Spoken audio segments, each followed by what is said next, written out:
every bit as certain as death and taxes. Together, I want to look at how much tax you pay over the course of your lifetime. The whole figure is pretty big. How that money is taken from us, but most importantly, who and who isn't paying their fair share. In March 2024, the Taxpayers Alliance, a pressure group who campaign for lower taxes, released this document. They explored how much households pay in tax over their lifetime. They class a lifetime as a tax-paying lifetime, so they assume a career of 45 years and then 15 years of retirement. So essentially they measure it from the age of 20 to 80, and they used ONS data to calculate this. They put forward that the average UK household will pay £1,238,760. If that average household earnings as of 2021-2022 was £63,431, that means that average household would need to work for 19.5 years just to pay that amount. Okay, that is a big number. I read that at first and I was pretty furious. But I think it's probably the intention of this group to make you angry, and it might not be for the best reasons. I'll show you what I mean about that in a moment. But first of all, I do just want to be careful that I don't just sit here and build up this huge mountain of a number and go, there you go, what do you think about that? We must at least acknowledge that we get stuff for that money. I mean, plenty of that stuff doesn't work properly, yes. But a quick look around online suggests Americans can pay a figure of between $400,000 and $700,000 for healthcare on average over a lifetime. It's very easy to take anything over the course of a lifetime and make it sound like a massive number. If you're British, you'll rub 590 miles of toilet paper across your ass over the course of an average life. Do what you want with that information. But let's look at these figures in a little bit more detail. They claim the tax breakdown, as in how the average household pays this 19.5-year bill, looks something like this. You'll notice that the vast majority of the average tax bill is income tax. And then this matches this graphic that shows the main areas where the government gets their revenue from. The big three, income tax, VAT and national insurance, account for well over half of the total tax take, with income tax being the biggest by quite some way. This then raises a big question around the likelihood of being able to generate meaningful revenue from these other taxes. You could double everyone's council tax and the total amount collected would still only be half that of national insurance. But most of all, I think there's a discussion here around who should pay more taxes. The paper goes into the burden faced at different ends of the wealth spectrum.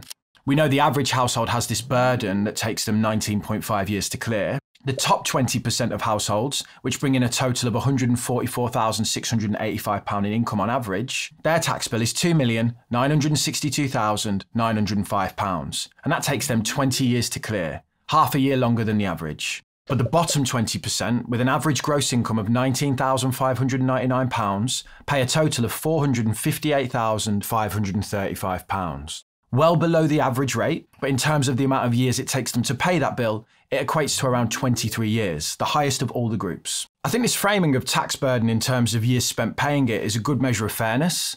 I do think that the paper's done well presenting it in this way, as it gives us a way of quickly assessing, at any income level, if you're doing as much as others, regardless of the total amount of tax that you pay on paper. The paper presents this in a way that suggests everyone sits in roughly this 20-year range. But this is where I think the agenda of the think tank comes into play.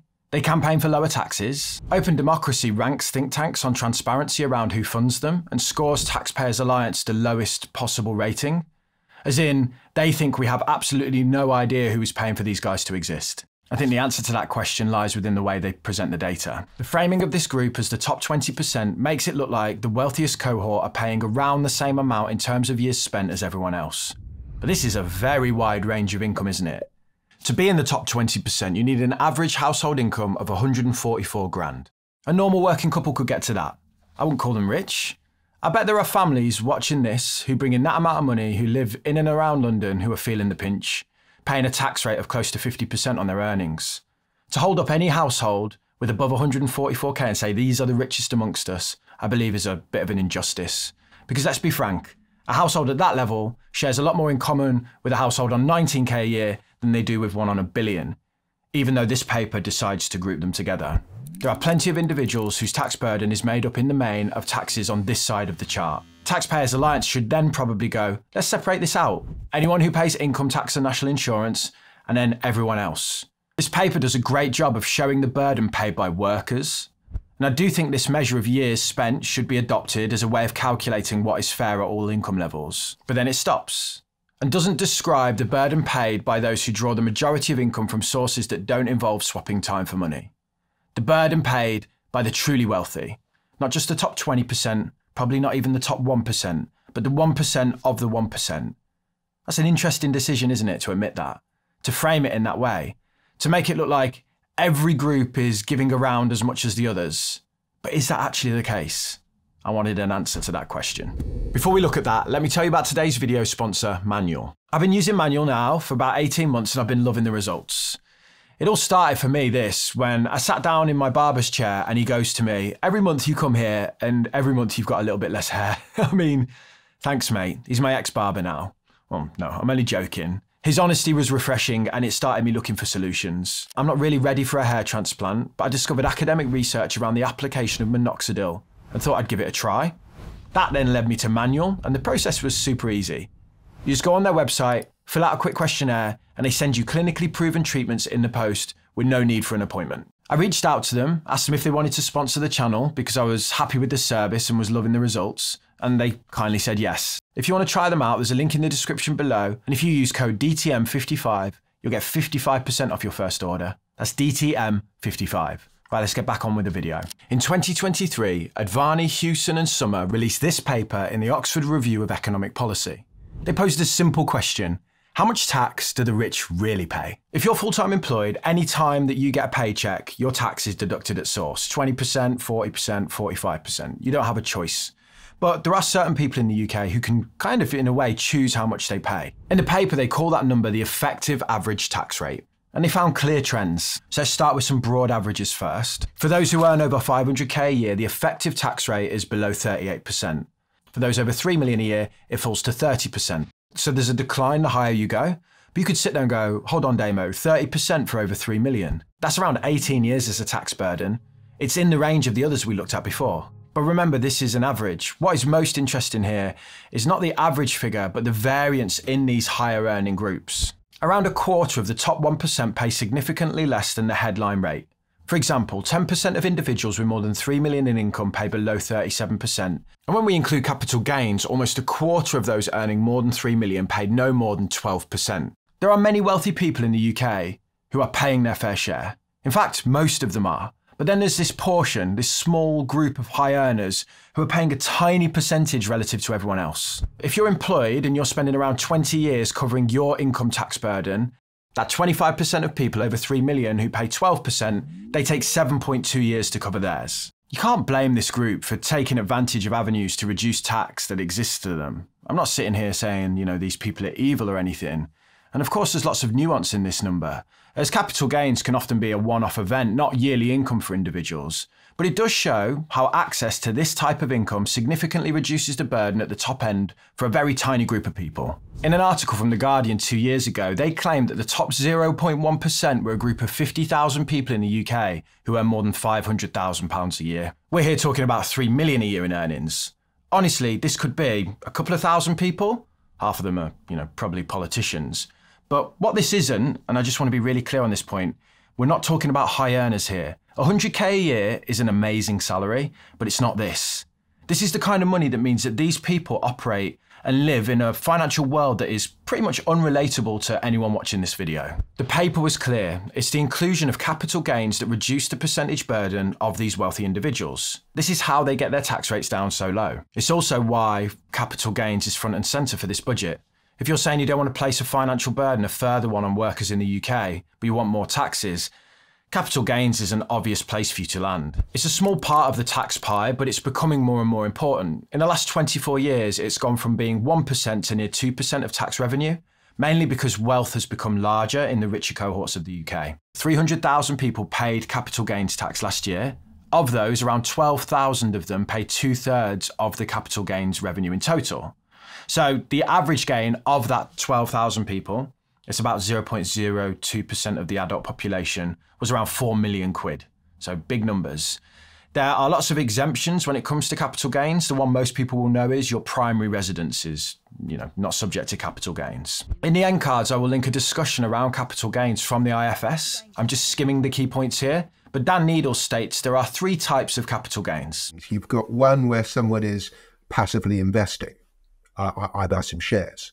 You've got another where someone is an entrepreneur or otherwise they're there, as Helen says, they're putting their labour into the business. Then you've got a third category where there isn't really a separate business, but someone is just artificially converting their income into capital. It's this fact that we have this one tax that's trying to tackle a few different types of outcomes that creates a lot of the issues. And it's why just simply cranking up how much we charge for capital gains tax might not be effective. Let me give you a few examples now of how capital gains tax is either ineffective, being abused, or is important for certain incentives and behaviours we want, and why in some cases it's questionable if it actually achieves those incentives. Private equity managers are often rewarded using what is called carried interest, or the carry. They take a stake in a fund that they're managing called a special interest. They normally get this for very cheap or completely free. And then if the fund performs above a certain predefined percentage, this percentage is often referred to as the hurdle, let's say 10%, they get a percentage of the performance above that. So it's a performance-related bonus, simple as that. If you work in a company and you're paid a bonus based on your performance for the previous year, I think, you could relate to that kind of structure. But with these guys, due to a deal they struck in 1987, they don't pay income tax on that bonus like me or you would. These guys instead, they get to pay capital gains tax on it. And these are some of the highest paid people in the UK. And that tax rate is applied at 28%, not at the same rate as income tax bands of 20, 40 or 45%. But there is another side to this argument. Private capital investors supported 1,500 UK businesses to the tune of £20 billion last year. And 9 in 10 of those businesses were small to medium enterprises. If we tax them more aggressively, will this investment stop or slow down? How do you get these guys to pay their fair share, but also incentivize them to continue or increase their investing? Okay, another one. Business asset disposal relief was previously called entrepreneurs relief, but has now been renamed so the acronym spells BAD. Entrepreneurs selling or disposing of their business get an allowance for a capital gain of 10% up to 1 million quid's worth of gain. This was previously £10 million, but Rishi brought this down to 1 million. And then it was renamed BAD. On face value, you could argue it was a good relief because it rewards entrepreneurs who take risks to form companies. But does it actually incentivize people to be entrepreneurial? Which is a behavior, that we very much want as a country. Now, I've set up 3 companies associated with making content. Not once in the conversation around setting up and forming those companies did I think, wow, if I exit this, I'll get relief on capital gains. I think the relief is focused on the wrong end of the timeline. If you want to incentivize entrepreneurship, you should make it easier to start businesses. You should provide tax breaks for investment into companies. You should make it easier and cheaper for people to get going. So if, they're sat there on the fence, worried about starting a business, those incentives help them make the leap. I'm not sure that this BAD relief, business asset disposal relief, is an incentive to start a business. It's just a lovely tax break for those who've done well. It rewards those who have won the game. It doesn't encourage you to try. But that doesn't mean we shouldn't provide capital gains incentives to businesses or even employees of those companies. So one example that springs to mind, tech companies often reward their staff with share options. This basically helps them to supplement lower wages so that they can compete with larger tech giants who can pay massive wages. If the rate at which those incentives are taxed goes up, that might mean that, the rewards on offer to those employees are less attractive, which makes it harder to compete with those tech giants, stifling the startup industry. Not to mention, just any normal employee, not a tech employee who has a share scheme, could see a bigger tax bill as a result of this, which means that this then impacts the wealth of those very earners with the highest tax bands we spoke about before, as it's these types of earners who are in those share schemes. Another example is relief at death. If I buy an asset for £100, hold it for 50 years, and when I die it's worth 2 million, and I leave that to my son, the capital gain is relieved as he gets it and can sell it the next day for 2 million quid, and there's no capital gains tax. Whacking up the rate of capital gains tax does not fix this quirk. Of course, you have inheritance taxes, but these things, are easily avoided if you have enough cash. And the relief at death encourages asset holders to hold on to assets longer than they would have if it didn't exist. You might as well die with it and pass it on that way. Another quirk of capital gains is this idea that you can just leave the UK to avoid it. Move to Monaco or a place where there is no capital gains and sell while you're there and you'll just dodge it completely, as long as you've lived there for a certain amount of time. Dan, in this conversation, highlights that one of the benefits of Brexit would be that we could introduce an exit tax. So if people do leave and move abroad, we can still charge them capital gains on any assets that they dispose in the UK. The Americans have this tax system based on residency. So if you get a green card for the US, you're on the hook for tax basically anywhere in the world that you live. On this point, I know a large pushback will be in the comments, well, if we tax the rich more, they will leave. I can't speak to the views of the uber rich, I'm not one of them at the end of the day. But I did find this research from the London School of Economics, who interviewed 35 of the top 1% of earners in the UK. All of them said they're not planning on leaving the UK for tax reasons, because there's more to life than tax and they like their life in the UK, they have ties here, tax havens are boring, and there is a stigma associated with going to tax havens that could damage their reputation. I'll leave it below just because I think it's important to throw up the counter argument that, everyone will just leave. Finally, what we need to look at with capital gains is inflation. Simple example, let's say I buy an asset and its value goes up 5% a year for 10 years. But inflation has also been 5% a year for 10 years. In real terms, I've made no money as inflation has matched the rate of growth. When I sell the asset then, should I be taxed on the gain? Because this would mean that I'm actually worse off in real terms. I recently interviewed Liam Byrne, a Labour MP, on my podcast, and he pointed out that Nigel Lawson, a Conservative MP, aligned capital gains tax rates with income tax rates. But Liam didn't mention that the capital gains tax rates back then were also indexed to accommodate for inflation. What I've tried to show you today is that capital gains tax is allowing some high net worth individuals to pay an effective tax rate that is far below what the rest of us pay. I've then hopefully shown you how capital gains tax is one tax trying to cover many different things and does a lot of those things pretty badly, while also provides quite easy ways to avoid it, regardless of what the, on paper tax rate might be. I get why capital gains tax is being discussed as a target, and the last thing I want is for workers to shoulder any more of the tax burden. The tax band freezes, which will continue until 27-28, already mean that anyone paying income tax will see their burden rise in the coming years. This group, workers, have given enough recently, but this conversation that exists around capital gains tax in the past few weeks has focused on the idea of just lifting up the rate so it matches income tax. I think that line of discussion is far too oversimplified. It wouldn't solve many of the points that I've just shown you. This tax, like basically every other tax in the UK, doesn't need tweaks or re-rating, it needs reform. I hope that Labour, in the short amount of time they've had, have really considered this if they're going after capital gains in this budget. They might not. We need this tax to promote the behaviours that we want: entrepreneurship, investment, growth. But we also need to close out this ability for a very wealthy, tiny minority to manipulate their incomes to make it look like a capital gain when it isn't, allowing them to pay a significantly lower burden than the majority of the UK. We'll see what happens in the actual budget, won't we? And I'll react to it on the day. Here's the IFS conversation that formed a lot of the research for this video and discusses everything that I've discussed in a lot more detail.